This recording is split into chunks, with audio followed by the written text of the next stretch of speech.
사망사고는 과실이 1이라도 있으면 항상 입건이 된다고. 그래서 이 사람이 지금 재판을 받게 된 상황이에요. 사고 영상 보면은 진짜 황당하지.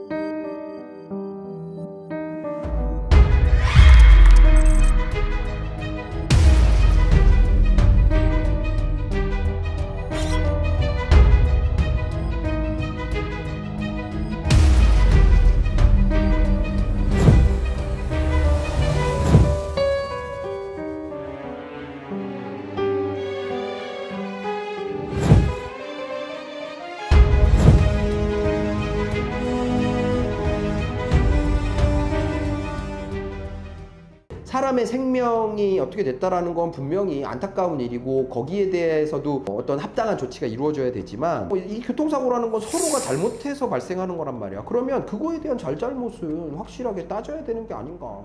그러니까 내가 지금 진짜 황당하게 들었던 말은 뭐냐면 그 아내분이 와서 이제 상담할 때 하신 말인데, 그러니까 그 정도로 그 시간에 막 와가지고 교차로를 그렇게 달려와서 때려받았으면 혹시 음주운전 아니냐 의심할 수 있잖아. 그래서 경찰이 다 다쳤으니까 이제 병원에 와가지고 이제 사고 상황 조사하러 왔을 때 저기 음주 조사는 하셨어요? 음주는 확인해 보셨어요? 그랬더니 경찰이 그랬다는 거야. 사람이 죽었는데 매몰차게 음주운전 얘기를 하고 있냐 뭐 이랬다는 거야. 근데 그게 말이 되냐고. 그건 당연히 해야 될 조치지. 한 5일 있다가 사망을 했는데 사실 그 경찰은 나 왜 그랬는지 말도 안 되는 짓을 한 거야. 사고가 나면 일단 양쪽 차량 운전자의 상태가 어떻든 간에 체열을 해서라도 음주 측정을 하거든. 근데 그 경찰이 그렇게 와서 그렇게 가는 거야. 그 스타렉스 차에 있던 블랙박스 칩을 갖다 줬는데 어디 가든지 그 갖다 준 뒤로는 어디가 있는지 안 보여.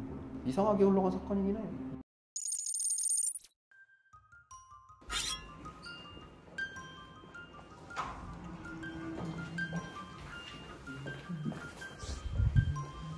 오늘 사건은 114km로 달려온 차의 운전자가 사고가 난 다음에 돌아가셨는데, 이게 교통사고 같은 경우에 이제 사망사고가 나면은 이제 상대방 운전자가 형사 입건이 되게 돼 있는데, 이 사고도 그래서 이제 교통사고 처리 특례법 위반 치사 혐의로 이제 수사가 진행이 된 거죠.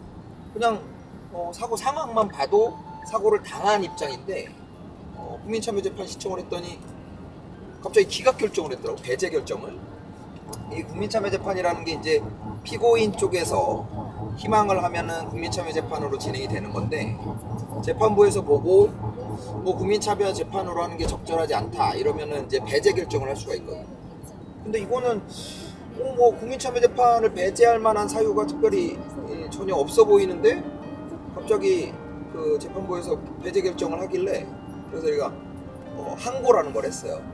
그거 가지고 다투느라고 한참 걸렸어요. 그래서 이 사고가 언제 났냐면 2021년 5월에 났는데 2년 9개월 만에 드디어 이제 국민참여재판으로 사건을 진행할 수 있는 상황이 됐습니다.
제17조에 보면 어떤 행위에 대한 결과와 연결되지 않는 위험 발생 행위는 처벌하지 않는다 이렇게 돼 있어요.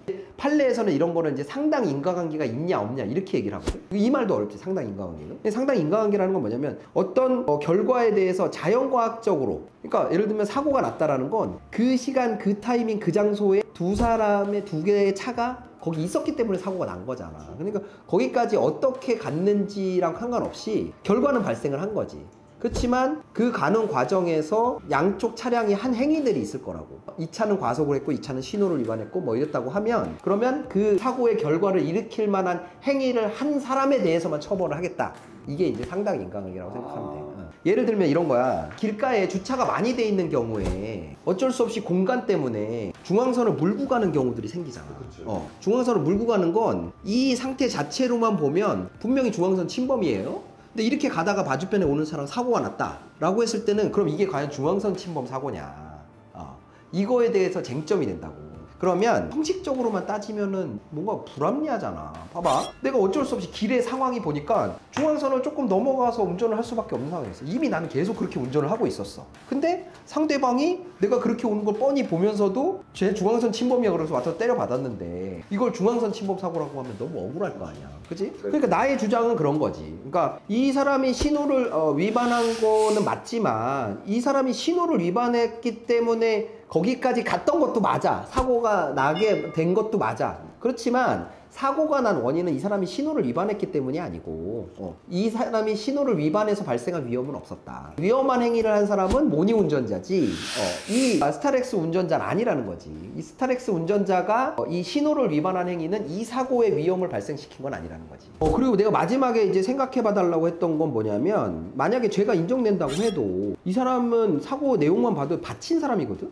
근데 사고 처리가 어떻게 됐냐면 이 스타렉스 운전자가 가입한 보험으로 자차 처리를 했어요. 자차 처리하고 자기 다친 거, 자기 아내 다친 거 이거 자기 보험으로 처리하고, 그리고 내가 가입한 보험에서 상대방 손해배상해주고 상대방 차 부서진 것도 고쳐주고 이렇게 했단 말이야. 근데 그 사람이 결과적으로 죽었다라는 것 뿐이지, 상대 차량 운전자가 죽었다라는 것 뿐이지 잘못을 훨씬 많이 한 건 상대방 운전자거든.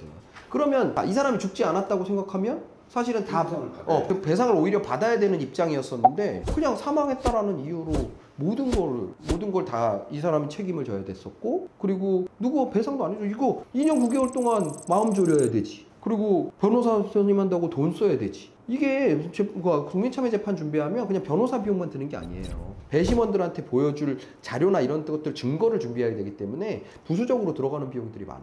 그런 거 다 책임지고 2년 반 동안 스트레스 받고 불안에 떨고, 그리고 그 아내분 같은 경우에는 그 사고의 충격으로 너무 놀라서 적응장애 진단을 받으셨더라고. 정신과 다니면서. 그리고 이분도 운전을 업으로 하는 사람인데 더 못하겠다고 그만두시겠다고 하더라고. 그런 피해는 누가 사실은 그 사람이 해줘야 되는 거야. 그 피해 보상.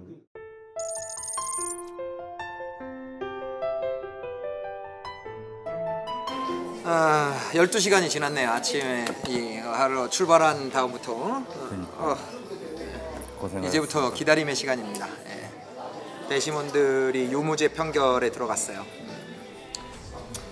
빨리 부르면 결과가 좋을 것이고 막 늦게까지 가면 안 좋은 것이고, 마지막에 최후 변론할 때 내 의견에 동조해주는 듯한 배심원 한 분만 있으면 힘이 납니다. 그 사고 났을 때 그 경찰서도 제가 왔다 갔다 하고 많이 다녔었어요. 근데 부닥치는 게 많더라고요. 그 경찰서 벽이 워낙 높아서인지. 그래서 또 옆에서 또 그 힘들어하는 모습을 지켜보고 하니까 많이 좀 안타까웠었거든요. 이렇게 끝나니까 속 시원한 것도 있고. 사실 뭐 1심으로 가고 2심 가고 대법까지 가게 된다 그러면 저희 뭐 비용 문제도 그렇지만은 이제 제가 감당해야 될 부분이 너무 크다. 시간도 그렇고 또 그 결과를 전혀 예측을 할 수가 없잖아요. 근데 이제 우리 변호사님이 그런 제의를 했을 때 상당히 되게 고마웠었어요. 지금껏 이런 법정에 서본 적도 없지만 누구를 해코지 하거나 누구한테 피해를 주거나 이렇게 살아온 사람은 또 아니거든요. 변호사님 준비한 만큼 또 제가 생각한 만큼 너무 잘 해주셔서 정말 고맙게 생각합니다. 그래서 지금 너무 마음 편하고. 진짜 엄청난 일을 겪으신 거고 네. 이제 앞으로 진짜 큰 액땜을 하셨기 때문에 좋은 일만 해주세요. 감사합니다. 그렇게 말씀해 주셔서. 국민참여재판은 제가 학부 시절에 법조인을 꿈꾸면서 처음 참관했던 재판입니다. 네, 오늘 제가 이제 변호사로서 또 직접 이 과정에 참여를 하다 보니까 또 느낌이 다르고 또 많이 배운 것 같습니다. 지금 마지막 결과를 기다리면서 사실 굉장히 긴장되는데 좋은 결과 나왔으면 좋겠습니다. 네.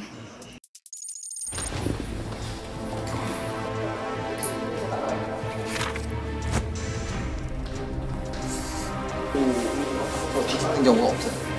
그러니까 결론은 끝났다고 생각하시면 됩니다. 결론도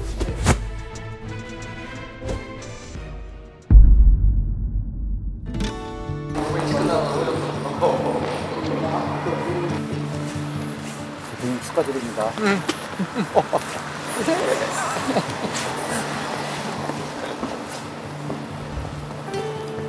아이고 가.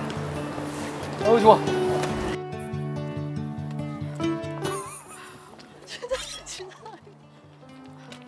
조마조마했죠? 마지막에 기도하는 거 봤어요.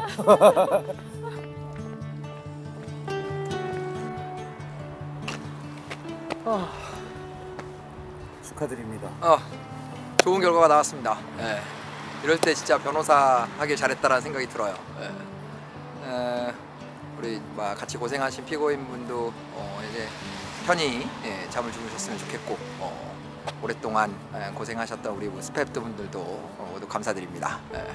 앞으로도 또 이런 좋은 결과를 만들기 위해서 또 최선을 다하는 그런 모습 보여드리겠습니다. 감사합니다. 수고하셨습니다. 네.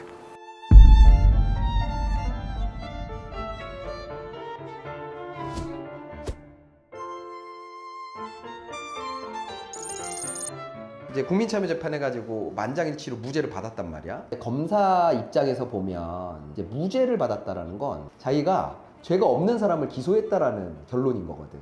그래서 검찰에서는 자기가 기소를 한 사건이 무죄가 나오면 이유 여하를 막론하고 항소를 해요. 이게 피고인 입장에서는 너무 괴로운 일이거든. 만장일치로 무죄 판결을 받은 그런 사건은 검사가 항소를 못하게 하는 게 맞다고 봐. 국민참여재판을 하려면 준비 절차도 오래 거쳐야 되고 수많은 배심원 후보들한테 연락도 돌려야 되고 그 후보들이 와서 선정된 사람은 종일 그 재판에 참여를 하고 그잖아. 그러면 배심원이 안 된 사람들한테 여비도 준단 말이야. 이게 굉장히 비용이 많이 드는 절차라고. 그렇게 돈 들이고 시간 들이고 많은 인력을 들이고 배심원들까지 해가지고 그렇게 해서 재판을 했는데 근데 그거를 항소심에서 항소심은 국민참여재판이 없단 말이지. 그냥 판사가 검사 얘기 듣고서 다시 유죄 이렇게 해버린다 그러면 1심 재판이 완전 무의미해지는 거잖아. 회심 재판을 뭐하러 해. 그렇게 막 공들여가지고. 자, 오늘도 안전운전 하시고요. 혹시 사고가 발생한다면 본모법인 LKS 이기루 변호사 잊지 마시고요. 구독, 좋아요, 알림 설정 꼭 부탁드리겠습니다.